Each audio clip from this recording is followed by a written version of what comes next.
네, 우리 찬송 405장 찬양하고 수요 성경 공부 시작하겠습니다. 주의 친절한 팔에 안기세 우리 마음이 평안하리니 항상 기쁘고 복이 되겠네.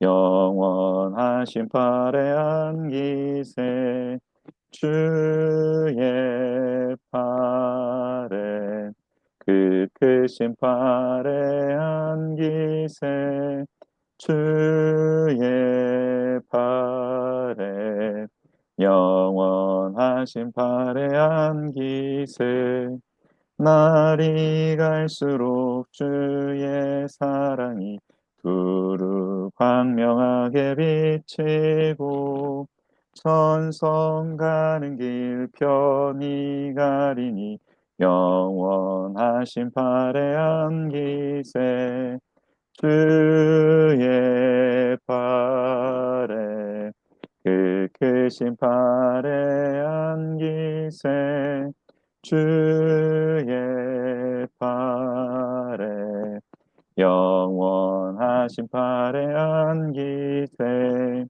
주의 보좌로 나갈 때에 기뻐 찬미 소리 외치고 겁과 두려움 없어지리니 영원하신 팔에 안기세 주의 팔에 그 크신 팔에 안기세 주의 팔에 영원하신 팔에 안기세. 기도하겠습니다.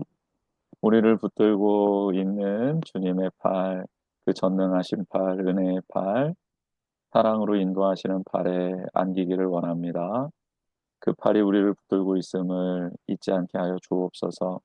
능력의 손, 창조의 손, 거룩한 손이 우리와 함께 하십니다.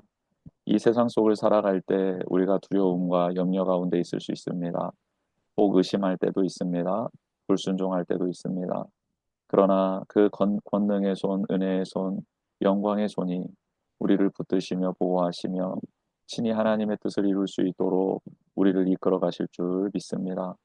하나님 살아계시고 살아계신 하나님 우리를 사랑하시며 우리에게 선한 일을 이루시니 또 시작하시니라 온전히 이루실 줄도 믿습니다.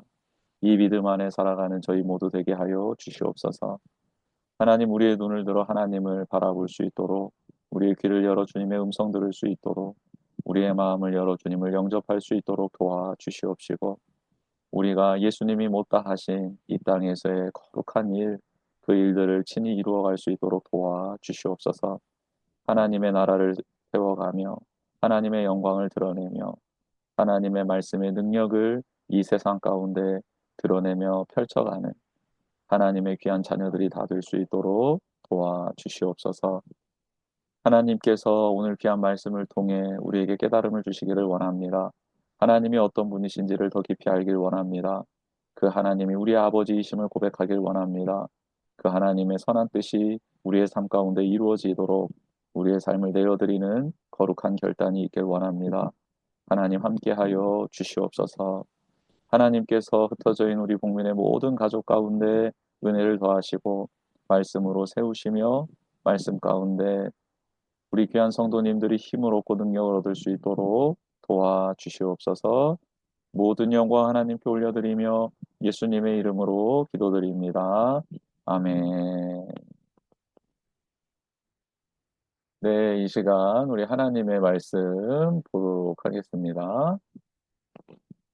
하나님의 말씀은 레위기 12장입니다.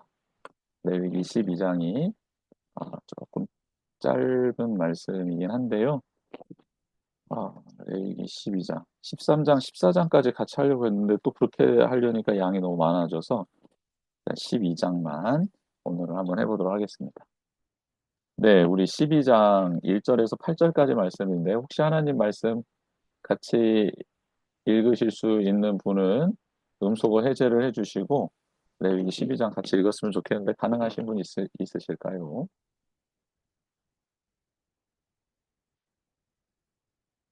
네. 그러면은 제가 읽도록 하겠습니다. 짧으니까 잘 경청해 주시면 좋겠습니다.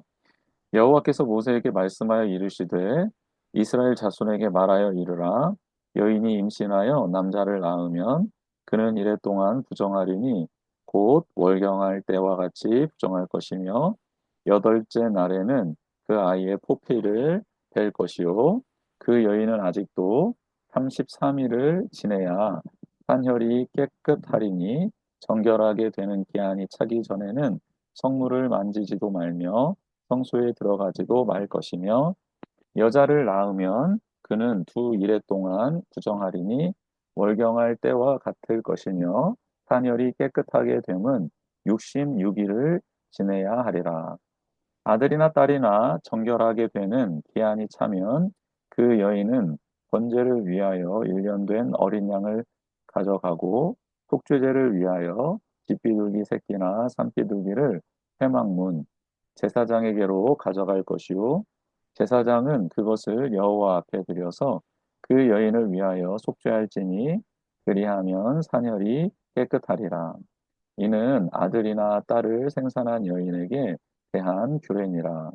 그 여인이 어린 양을 바치기에 힘이 미치지 못하면 산비둘기 두 마리나 집비둘기 새끼 두 마리를 가져다가 하나는 번제물로 하나는 속죄 제물로 삼을 것이요 제사장은 그를 위하여 속죄할지니 그가 정결하리라. 아멘. 네, 오늘 레위기 12장 말씀을 통해서 하나님 주실 은혜를 나눴으면 좋겠습니다. 레위기 10장까지 해서 레위기 10장까지 해서 제사를 통해 거룩해지는 방법들을 하나님께서 말씀해 주셨다고 하면 이제 11장부터 15장까지는 삶 속에서의 우리의 거룩함을 하나님께서 말씀해 주시고 있습니다.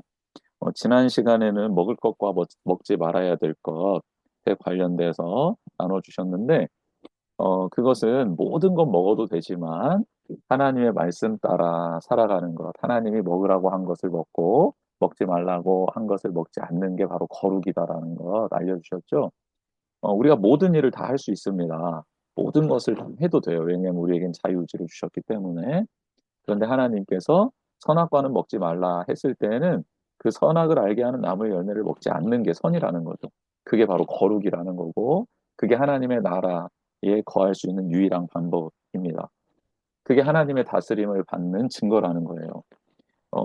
뭐 선악을 알게 하는 나무의 열매도 따먹을 수 있죠. 근데 하나님이 그걸 따먹지 말라고 말씀하신 것은 네가 먹는 것부터 나의 말에 순종하는 삶, 그게 바로 거룩임을 이 세상 가운데 드러내라라고 말씀하시는 거죠. 하나님이 우리를 거룩하게 구별하셨다라는 것은 우리에게 하나님의 말씀을 주셨다는 거고 그 말씀 따라 살아갈 수 있도록 돕는다라는 것이고 그렇게 말씀 따라 살아갈 수 있도록 도우시는 하나님 은혜 안에서 우리는 영원토록 하나님과 교제할 수 있다라는 것이죠. 하나님이 원하시는 삶을 살 수 있고 하나님의 능력이 우리 삶 가운데 나타나고 하나님의 치유와 회복이 우리 가운데 이루어지는 것입니다. 이게 바로 거룩한 자들이 누릴 수 있는 복이죠. 그리고 놀라운 것은 그 거룩은요, 확장됩니다. 확대 재생산돼요. 그래서 하나님 앞에 머무르는 자를 통해서 하나님의 영광을 볼 수 있는 자들이 더 많아지고요. 하나님의 뜻대로 순종하는 자들을 통해서 하나님의 능력을 경험하는 사람들이 늘어나게 됩니다. 예수님께서 어, 들녘에서 하나님 말씀을 전하실 때 해가 뉘엿뉘엿치고 그때 먹을 것이 없고 배고파하는 자들을 긍휼히 여기시면서 너희들이 제자들에게 너희들이 좀 먹을 걸 줬으면 좋겠다라고 했을 때 안드레가 어린아이의 도시락 하나를 가지고 와서 하나님 주님의 손에 올려드리잖아요. 주님 저희들이 찾은 것은 이 어린아이 도시락 하나뿐입니다.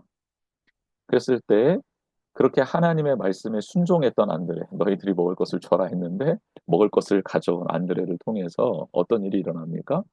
남자만 5천 명이나 되는 그 많은 무리들이 배불리 먹고 음식이 남게 되는 역사를 경험하게 되는 거죠. 거룩이라는 것은 다른 게 아니다.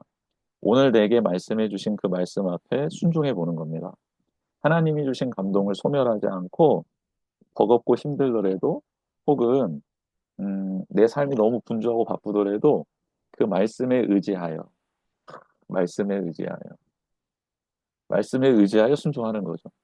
어제 청년들이랑 저녁에 샘 모임, 그 양육을 가졌는데요.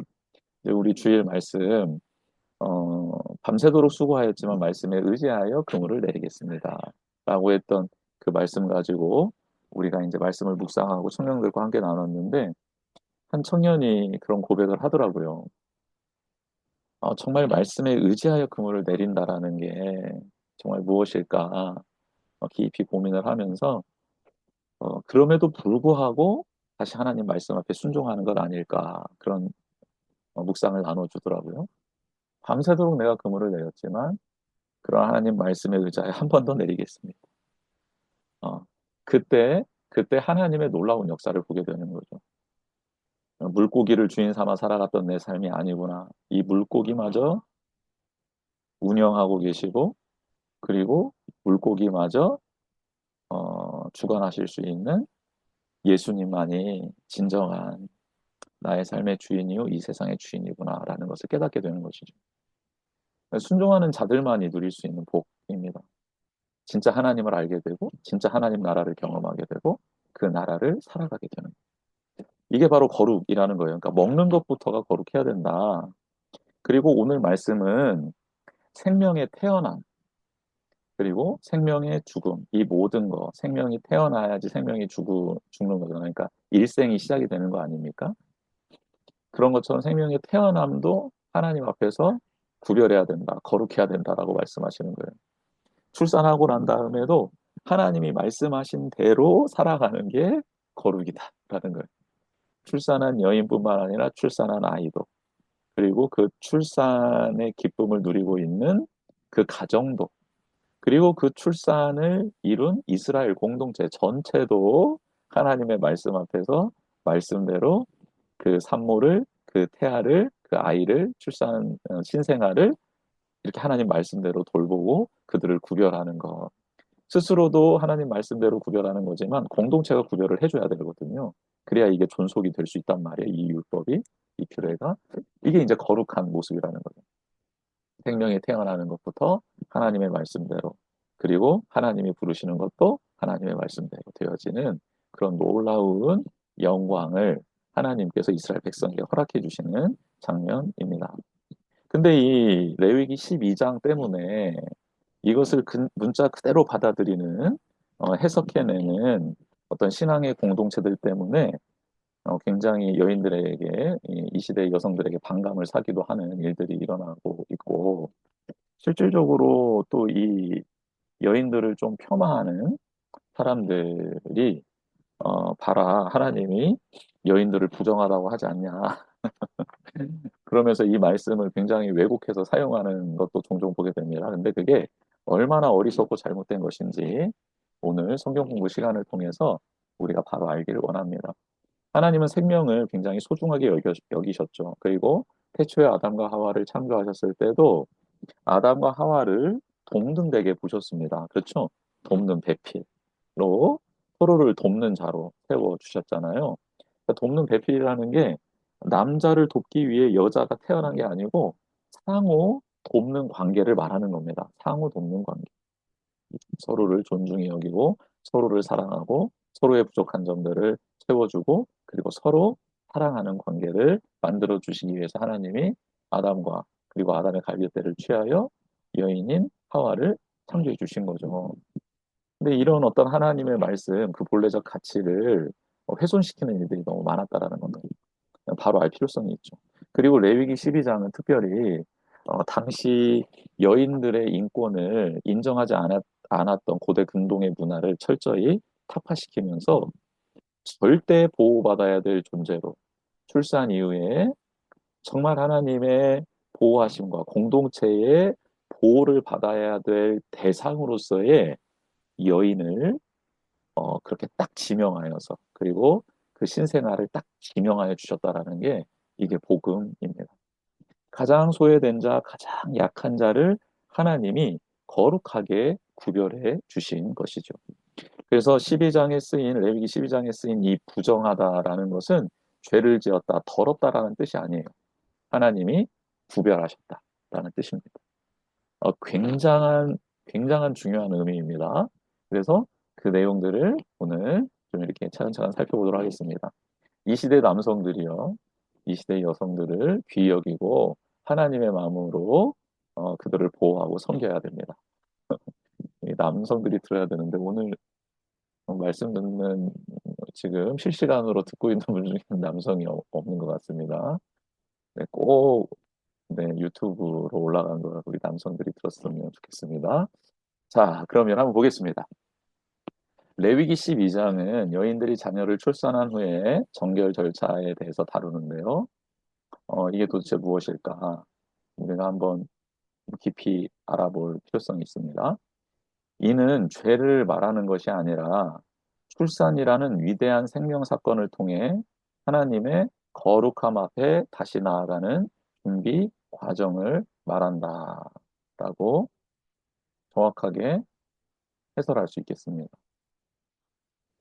어, 남자아이 출산 시에는 하나님의 말씀대로 하면 7일간 부정하게 되고 8일째 되는 날 그 남자아이는 할례를 행하고 33일간 정결 기간을 가져서 총 40일을 보호를 받아야 합니다. 여자아이 출산 시에는 14일간 부정하고 66일간 정결 시간을 가져서 총 80일을 보냅니다. 왜 이럴까? 많은 설들이 있는데요. 그 설들을 제가 다 오늘 공부하면서 읽어봤거든요. 그런데 온전한 게 하나도 없습니다. 온전한 게 하나도 없어요. 유대 전승에 의하면 하나님이 천지를 창조하셨잖아요. 에덴 동산을 창조하시고 난 다음에 아담을 만드시고 40일이 지난 후에 에덴 동산에 보냈답니다. 그리고 40일이 지난 후에 그 하와를 만드셔서 그러니까 하와를 만드셔서 또 하와는 80일 있다가 에덴 동산에 들여보냈다라는 거예요. 그런 설도 있어요. 이게 참 재미있죠. 그러니까 이 말씀을 해석해내기 위해서 우화적으로 막 이렇게 여러 이야기들을 만들어 냈더라고요. 그리고 여러 가지를 막 붙여다가 설명을 하는데 제가 봤을 때는 유익한 게 별로 없었습니다. 그냥 이렇게 이해하시면 될 것 같아요. 뭐냐면 하나님께서 그냥 이렇게 시간을 정해주시고 그 기간 동안 이렇게 보호를 좀 해주셨다라고 이렇게 그냥 봐야 될 것 같습니다. 그리고 왜 남자아이를 낳은 여인은 총 정결 기간이 40일이 되고 왜 여자아이를 낳은 여인에게는 총 80일의 시간을 보내게 하냐라고 했을 때 가장 좀 이렇게 뭐랄까 신빙성이 있는 주장은 여자아이는 또 앞으로 출생과 출산에 관련된 일을 해야 하기 때문에 조금 더 그 보호받는 기간, 면역되어져야 될 기간을 조금 더 길게 주었다라는 설이 당시 그냥 중동 문화에 있었던 그 시대를 살아가고 있었던 나라들에게 있었던 그런 문화였다고 합니다. 그러니까 조금 더 여자아이를 출산한 여인에게 조금 더 시간을 주는 게 어떤 그런 보편적인 문화였다고 해요. 근데 이제 하나님께서는 이렇게 80일로 정확하게 기간을 정해 주신 것이죠. 당시 고대 근동 지역에서 이렇게 시간을 정확하게 정해주면서 여인을 보호하고 신생아를 보호하는 것은 하나님의 율법이 이게 처음이라고 합니다. 최초라고 해요. 그러니까 하나님이 얼마나 여인에 대해서, 약자에 대해서, 또 신생아에 대해서, 연약한 자에 대해서 구별하여 보호받아야 될 시간을 확정 지어줬는지 알려주는 내용이죠. 이 기간에는 하나님의 성물도 만지지 말아라. 즉, 예배도 나오지 않아도 된다라고 말씀하실 정도로. 즉, 뭐 이런 거죠. 이스라엘 민족에게 있어서는 예배 드리는 게 가장 중요하잖아요. 뭐 이렇게 말할 수도 있지 않았겠습니까? 뭐 아기 낳은 게, 출산한 게 뭐 벼슬이야? 또 나와서 예배 드려. 이렇게 할 수도 있는 것 아닙니까? 근데 이 기간에는 하나님이 성물도 만지지 말라는 거예요. 성소에 들어가지도 말라는 거예요. 그러니까 이스라엘 백성에서 가장 소중하게 여기는 예배, 제사를 드리지 않아도 된다라고 하면 그 다른 모든 일들도 제외될 수 있다라는 거죠. 일을 하지 않아도 된다라는 것이죠. 완전한 특별 케이스로의 보호하심을 하나님이 허락해 주시는 장면입니다. 그런데 이 내용을 가지고 잘못 이해한 사람들이 온갖 논쟁들을 만들어냈습니다. 레위기 12장에 대한 온갖 논의가 인류의 절반을 차지하는 여성에게는 참으로 고통스러운 일이 되었어요. 문자 그대로 따르는 이들도 있어서 부정하다. 뭐 아무튼 뭐 그렇게 하면서 여인들을 무시하고 여성들을 무시하는 사람들도 있었고 또는 강력한 성차별적 진술이라고 규탄하면서 반대하는 이들도 있었어요. 하나님의 말씀을 아예 자체를 부정하고 하나님을 굉장히 성차별적인 신으로 그렇게 왜곡시키면서 그렇게 주장하는 사람들도 탄생하게 되었고 그런 설도 있었다라는 거죠. 근데 그거는 잘못된 거다라는 거예요. 한번 다음 내용으로 한번 살펴봅시다. 여인이 아이를 출산하였을 때 부정하다고 규정되는 까닭은 무엇일까? 출산 후의 기간과 일정 기간 후에 드리는 제사 규례는 모두 피 흘림이 중요합니다. 피 흘림에 대해 언급하고 있어요. 그러니까 생명이 피에 있다는 근본적인 선언이 있잖아요. 하나님이 레위기서를 통해서 말씀해 주셨던 거 근본적인 선언이 있잖아요. 생명이 피에 있다. 그렇죠? 근데 그 피를 대량으로 흘리게 되는 이 출산의 과정은 산모로 하여금 죽음의 영역과 맞닿게 하는 사건이라고 우리가 볼 수 있는 거죠. 그러니까 피를 많이 흘렸다라는 것은 생명을 그만큼 많이 쏟아냈다라는 것이니 생명을 쏟아냈으니 죽음과 맞닿게 되는 사건이라고 말할 수 있게 되는 거예요. 그래서 그것을 부정하다라고 표현을 했는데 그러면 이 부정하다라는 뜻이 도대체 뭐냐라는 거예요. 레위기 11장에서 15장 정결규례에서 다루어지는 이 부정은 좀 특별한 개념으로 우리가 이해해야 된다라고 지난번에도 말씀드렸어요. 마귀나 어떤 악한 영 같은 것과 연결되어 있다라는 것이 아니에요. 그리고 오늘날의 더러움이나 오염되었다라는 것 같은 개념도 아니라는 거죠.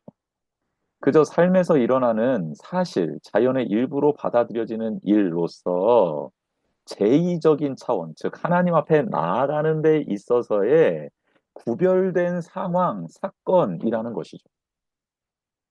그래서 하나님의 예배와 관련돼서 부정하다. 그러니까 하나님 아버지 앞에 나오면 안 된다라는 것으로서의 부정의 의미지, 넌 죄인이야, 너는 더러워라는 뜻이 아니라는 거예요. 그렇죠? 그렇죠? 그리고 특별히 이 출산에 관련돼서 드려지는 속죄제는 좀 다른 의미를 가지고 있는데요. 그 의미를 한번 살펴보겠습니다. 출산 후에 속죄제를 드리는 이유. 출산 자체가 죄라고 보는 것은 구약과 신약 전체의 맥락에서 적절하지 못한 이해지요. 출산 자체가 죄예요? 하나님이 우리에게 천지를 창조해 주시고 아담과 하와를 만드시고 난 다음에 그들에게 복을 주시면서 했던 첫 번째가 뭡니까? 생육하고 번성하라 했잖아요. 즉 하나님이 첫사람 아담과 하와에게 인류에게 주셨던 복은요 생육하고 번성하는 거예요. 그러면 출산 자체는 하나님의 복이에요. 그러니까 이것을 죄로 보게끔 하는 이 부정이라는 단어를 그렇게 해석해서는 절대 안 된다는 거고 속죄제를 드리는 이유도 여인이 죄를 지었기 때문에 신생아가 죄를 지었기 때문에 속죄제를 드리는 게 아니다라는 거. 그렇죠? 이 개념이 먼저야 되는 거니까 구약과 신약에서는 하나님께서는 이 출산을 복이라고 허락하셨다라는 거예요. 이거를 전제하고 있으면 출산 자체가 죄가 아니라는 건 금방 성립이 되죠. 그러면 속죄제는 우리가 앞에서 살펴본 대로 속죄제의 강력한 특징은 제단에 뿔에 피를 바르는 거잖아요. 제단을 성결하게 정결하게 하는 거잖아요. 즉 성소를 깨끗하게 하는 거고 이스라엘 전체 공동체를 깨끗하게 하는 거잖아요. 그러면 원칙적으로는 산모는 일정 기간 동안 성소에 나갈 수 없으니 언제 그녀가 제단을 오염시켰는지는 우리가 말하기 어렵죠. 그런데 산모의 출혈이 죽음과 닿는 상태라는 점에서 시체와, 시체와 같은 공간에 있기만 해도 부정해진다는 진술과 함께 고려할 때에는 산모가 이스라엘 가운데 있는 성막을 오염시켰다고 여겨질 수도 있겠다라는 거예요. 그러니까 김근주 교수님 이런 말씀입니다. 그러니까 시체와 함께 공간에 있기만 해도 부정해진다라는 하나님의 말씀이 있듯이 이 여인이 출산할 때 그 출혈이 땅에 쏟아졌을 텐데 이스라엘 공동체가 거하는 땅에 쏟아졌을 텐데 그때 이스라엘 가운데 있는 성막도 오염되었다라고 여겨질 수 있겠다라는 것입니다. 그로 인해서 산모가 드린 속죄제의 피를 제단에 뿌려서 정결하게 하는 과정을 치렀다고 볼 수 있다라는 거예요. 여타 속죄제 제사처럼 속죄한즉 사함을 받았다가 아니라 여러분 그러니까 속죄제를 드렸을 때, 그러니까 속죄제를 드리는 것은 부지불식간에 지었던 죄가 생각났거나 누군가가 알려주었을 때, 그것을 내가 입술로 고백하고 죄를 지었습니다라고 고백하는 순간 죄 사함을 받게 되고, 죄 사함을 받았다라는 확실한 증거로 속죄제를 드린다고 했잖아요. 그러니까 그때 드리는 속죄제, 내가 부지 중에 지었던 죄를 사함받기 위해서 드리는 속죄제, 그 속죄제에서는 하나님께서 제사장에게 죄 사함을 받았다. 속죄한즉 사함을 받았다라는 죄 사함을 받았다라는 말을 하게끔 하셨습니다. 근데 오늘 이 출산한 여인이 드린 속죄제에서는 사함을 받았다라는 단어를 쓰지 않고 정결하게 되었다라는 표현을 씁니다. 정결하게 되었다. 즉, 부정은 하나님 앞에 나아갈 수 없는 상태를 말한다고 하면 정결한 상태는 하나님 앞에 나아갈 수 있는 상태를 말하잖아요.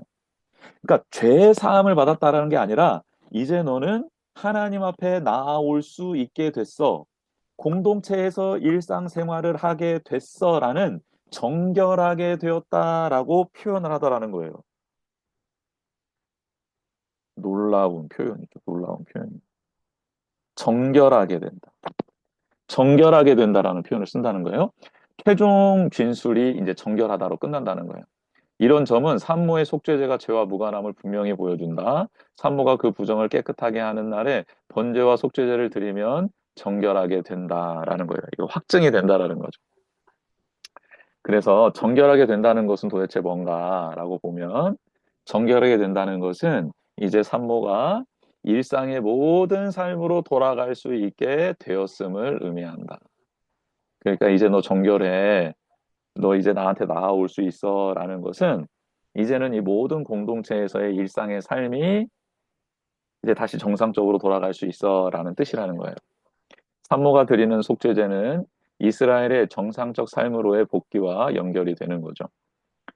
오늘 12장에 사열이 깨끗하게 되다라고 옮겨진 히브리어 표현을 직역하면 정결의 피, 피가 정결하게 되었다라는 뜻입니다.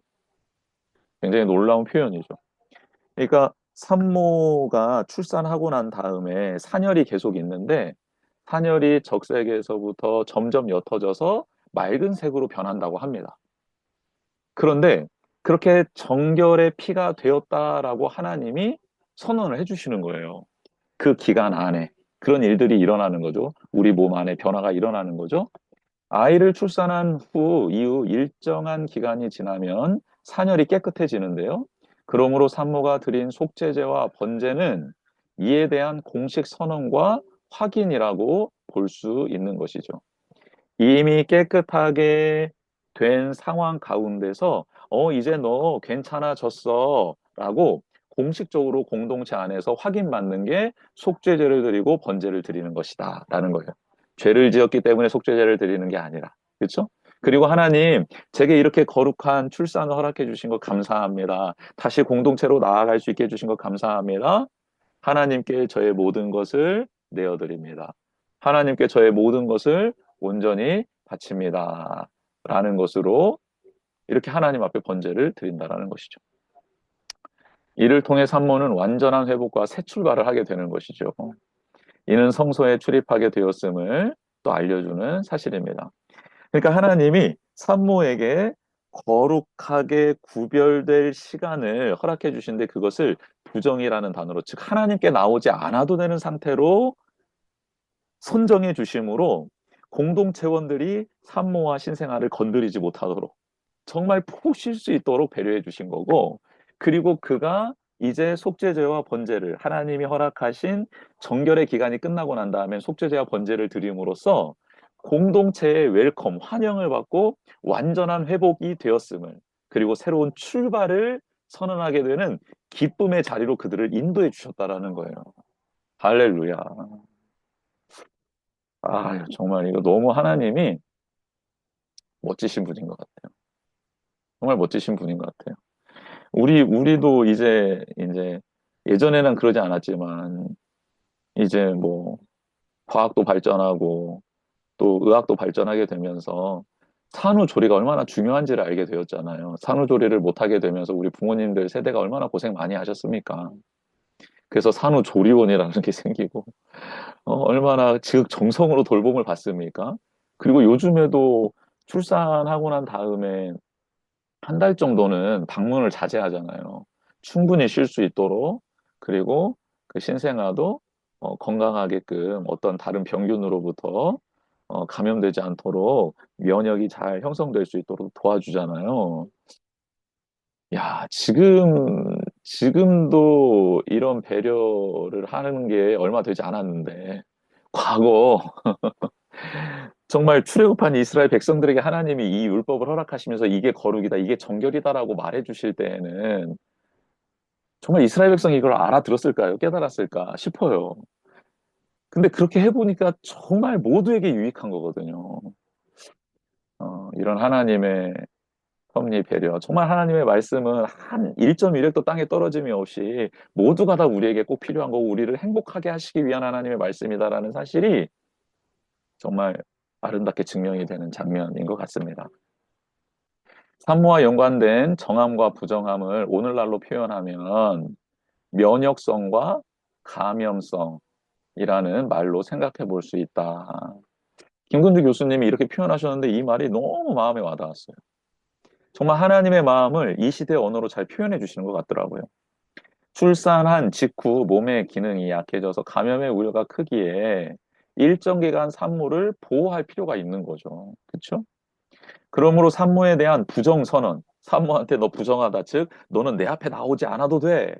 나오지 마! 라고 말해주는 이 부정 선언은 그를 보호하고 피난처를 제공하기 위한 강력한 하나님의 배려의 일환이었다라는 거예요.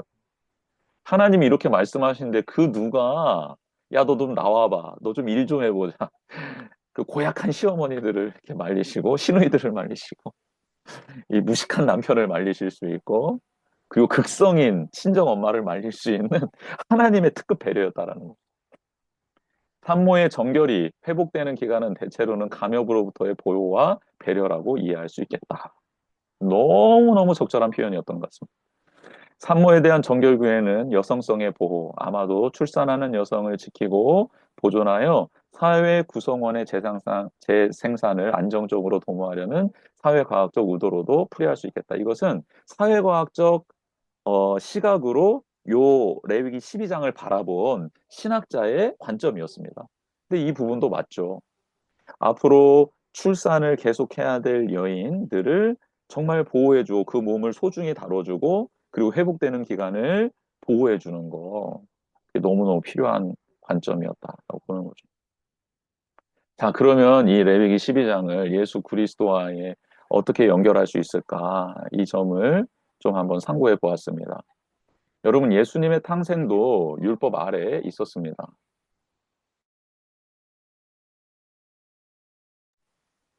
예수님의 탄생도 율법 아래에 있었는데요. 누가복음 2장 22절에서 24절 말씀입니다. 모세의 법대로 정결 예식의 날이 참에 아이를 데리고 예루살렘에 올라가니 이는 주의 율법에 쓴 바 첫해 처음 난 남자마다 주의 거룩한 자라 하리라 한 대로 아기를 죽게 드리고 또 주의 율법에 말씀하신 대로 산비둘기 한 쌍이나 혹은 어린 집비둘기 둘로 제사하려 함이더라. 가난한 자에게는 산비둘기나 집비둘기 새끼로 대처할 수 있도록 제사 번제와 속죄를 드릴 수 있도록 허락해 주셨잖아요. 그렇게 한 거예요.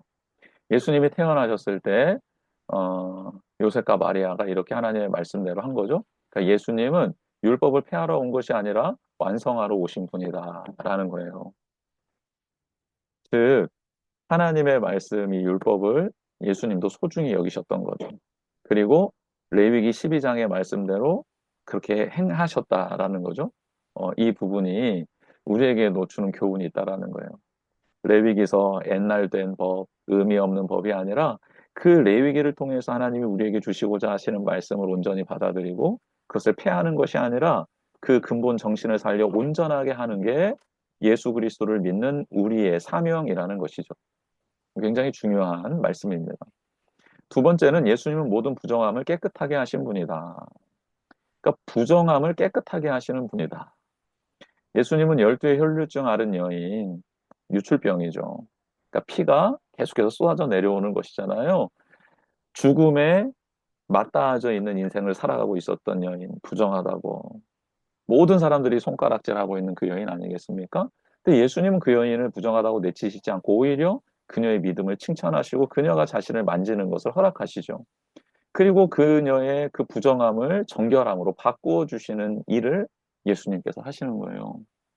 그러니까 레위기서를 통해서 하나님께서 말씀해 주시는 것은 이거죠. 정말 소외되고 약하고 버림받아 마땅하고 그냥 아이를 생산하는 그런 존재로서만 바라봤던 그 여인을 정말 보호받아야 되고 생명을 잉태하고 출산하는 거룩한 존재로 정결한 존재로 깨끗한 존재로 그리고 하나님께서 그녀를 얼마나 그 여인들을 얼마나 사랑하시는지 하나님의 사랑받는 존재로 레위기 12장을 통해 그 이스라엘 공동체 안에서 여인의 위치를 온전한 자리로 세워주셨다라는 거죠. 그것처럼 예수님 당시에도 손가락 받아 마땅하고 부정하다라고 취급받아 마땅한 여인을 예수님은 그를 정결하게 고쳐 주심으로써 이 여인 또한 하나님의 사랑받는 여인이라고 하나님의 은혜를 입는 자다라고 말씀해 주신다라는 거예요. 예수님은 율법이 멈추는 그 자리에서 은혜를 열어주시는 분이십니다. 율법의 본질은 은혜잖아요. 율법의 본질은 은혜잖아요. 율법의 기준으로 혈류증 앓은 여인을 정죄하고 있었던 그 자리에서 예수님은 아니라고.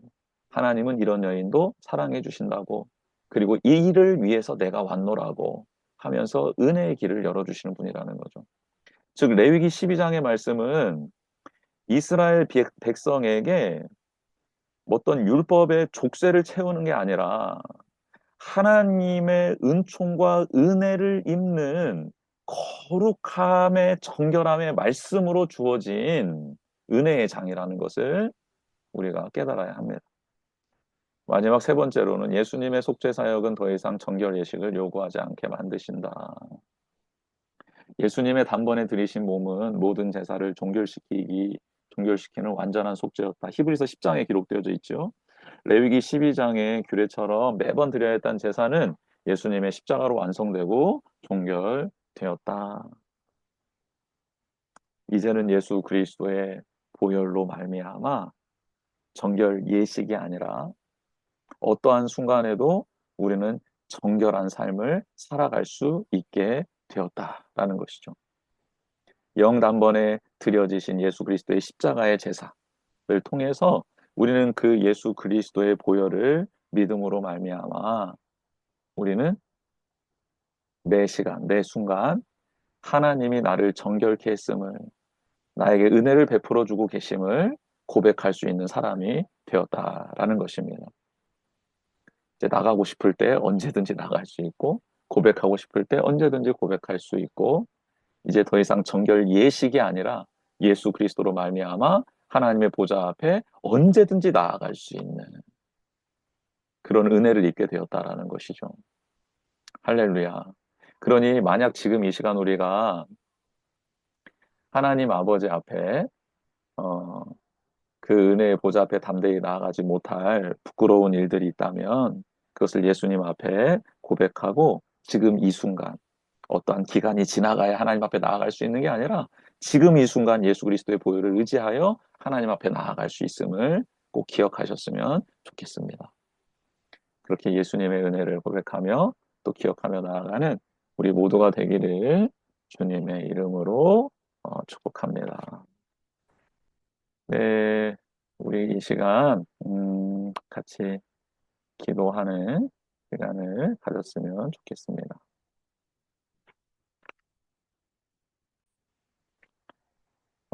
네, 기도하는 시간 갖겠습니다.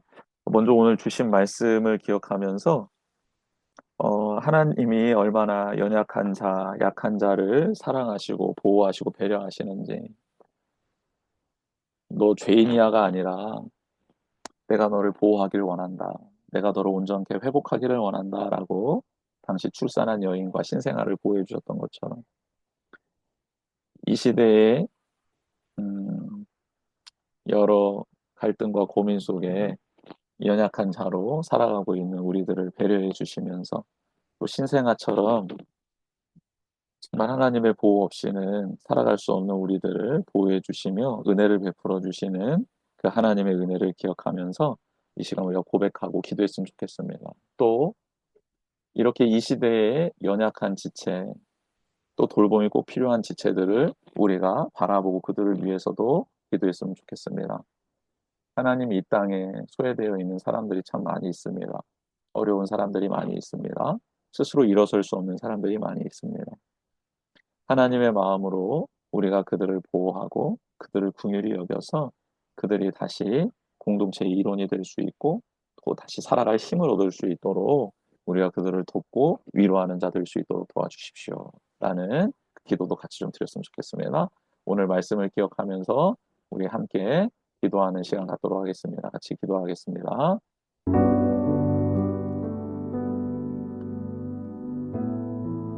하나님 아버지 감사합니다. 하나님께서 이 시간 우리에게 주신 말씀을 기억합니다. 하나님께서 주시는 종의 말씀을 기억합니다. 레위기 12장 하나님 산모를 부정하다 하셨던 것은 그들이 죄가 있어서가 아니고 그들이 정말 오염되어서가 아니고 더러워서가 아니라 하나님 앞에 나오지 않아도 된다라는 의미에서의 부정이었습니다. 그렇게 가장 중요한 제사 드리지 않아도 된다, 나오지 않아도 된다라는 말씀으로 그 약하디 약한 산모와 그리고 신생아들이 보호받을 수 있었습니다. 하나님으로부터의 보호도 있었고 사랑하는 사람들 공동체 원으로부터의 보호도 있었습니다. 그렇게 산열이 깨끗하게 되는 즉 정결해지는 피가 정결해지는 그 기간을 보내고 난 다음에 하나님은 그들에게 속죄제를 드릴 수 있도록 번제를 드릴 수 있도록 허락해 주셨습니다. 이는 죄가 있어서가 아니라 이제 완전히 회복되었음을 새 출발할 수 있게 되었음을 선언하는 귀한 예식이었어 제사였습니다. 하나님 그렇습니다. 예수님께서 우리 가운데 오셔서 약하디 약하고 정말 연약한 우리들 쓰러질 수밖에 없는 버림받을 수밖에 없는 우리들을 살려주시고 회복시켜 주셨습니다. 그리고 예수 그리스도를 영접함으로 하나님의 자녀되는 권세를 주셨고 이 세상도 감당치 못할 믿음의 사람으로 완전한 회복과 새 출발을 허락해 주셨습니다. 우리는 무덤에 머무는 존재가 아니라 이제 부활하신 주님과 함께 이 세상의 빛과 소금이 되었습니다. 너무 감사합니다. 그 은혜로 산 저희들 이제는 동일하게 예전에 우리와 같이 흑암 중에 있고 하나님 일어설 수 없는 자리에 연약한 자리에 쓰러져 있는 자들을 향해 나아가기를 원합니다. 그들에게 완전한 회복과 새 출발을 허락해 주시는 우리에게 생명 내어주시고 보혈을 흘려주신 예수 그리스도를 전하기를 원합니다. 그들 또한 예수님의 손을 잡고 다시 회복되고 온전케 되고 공동체 원으로서 하나님 나라의 일꾼으로서 서나가는 거룩한 여정이 시작되기를 원합니다. 주님 우리에게 은혜를 베풀어 주시옵소서. 주님 우리가 그 사명 감당할 수 있도록 도와주시옵소서. 아버지 하나님의 영광을 위하여 하나님의 뜻을 위하여 나아가는 저희들 될 수 있도록 저희들을 사용하여 주시옵소서. 하나님 우리 주변의 연약한 이들을 위해 기도할 수 있는 도울 수 있는 함께할 수 있는 그들을 위하여 기도하며 그들의 손을 잡아줄 수 있는 우리 모두가 될 수 있도록 도와주시고 내가 지금 쓰러져 있다면 나를 보호하시고 나를 온전케 하시는 그 주님의 사랑을 기억하며 다시 한번 힘을 내서 예수 그리스도의 보혈을 의지하여 하나님 보좌 앞에 담대히 나아갈 수 있는 우리 모두가 될 수 있도록 주님 도와주시옵소서. 주님 사랑합니다. 우리를 회복시켜 주시는 하나님, 보호하시는 하나님, 온전케 해주시는 하나님, 새로운 출발을 할 수 있도록 도와주시는 하나님을 찬양합니다. 찬양합니다. 높여드립니다. 주여 은혜를 베풀어 주시옵소서. 아멘. 이 시간 한 번 더 기도하겠습니다. 우리 교회를 위해서 가족과 나라를 위해서 기도합니다. 지난 주간에 러브 플러스 행사를 했습니다. 하나님이 새로운 영혼들을 보내주셨는데요. 청년들을 통해 3명의 영혼이 왔고 또 한 가정이 등록하게 되었습니다. 주님 그들이 하나님 안에서 믿음의 생활 잘 유지할 수 있도록 또 하나님 안에서 참된 예배자로 설 수 있도록 도와주십시오. 그리고 우리가 결단했던 품었던 영혼들이 많이 오지 못했는데 그 영혼들을 위해서 끝까지 기도했으면 좋겠습니다. 하나님, 저희들이 그 영혼들이 주님 앞에 바로 설 수 있도록, 그 영혼들이 주님 앞에 온전해질 수 있도록 돕고 세워가는 교회 될 수 있도록 도와주십시오. 그리고 우리의 가족들을 위해서 꼭 기도합시다. 하나님의 보호가 필요하고 완전한 회복과 새 출발을 해야 될 영혼들이 있을 줄 압니다. 주님 안에서 그렇게 온전히 회복될 수 있도록 기도해 주시고 나라를 위해서도 기도합시다. 대선이 얼마 남지 않았습니다. 이 나라 국정이 외교와 안보와 정치와 경제, 사회가 하나님 다시 한번 온전해질 수 있도록 또 거룩해질 수 있도록 정결해질 수 있도록 도와주시옵소서. 그리고 하나님께서 사랑하시는 이 나라를 통해 하나님 뜻 이루어 달라고 이 시간 교회를 위해 가족들을 위해 나라를 위해 기도하는 시간 갖겠습니다. 기도합니다. 하나님 아버지 감사합니다. 이 시간 교회를 위해 기도합니다. 하나님 6주년을 맞이해서 귀한 날을 보내게 하시니 감사합니다. 하나님 우리가 하나님 영혼들을 위해서 존재합니다. 사람을 낚는 교회가 되길 원합니다. 영혼들을 주님께로 인도하는 교회 되길 원합니다. 영혼들을 하나님 앞에 바로 세워나가는 교회 되길 원합니다. 성령 하나님, 이 시간 우리 교회를 긍휼히 여겨 주십시오. 하나님, 믿음이 성장하기를 원합니다. 인격이 성숙되기를 원합니다. 어떠한 자리에서 다양한 모습과 방법으로 은사로 예수 그리스도를 증거하는 전하는 우리 교회가 되길 원합니다.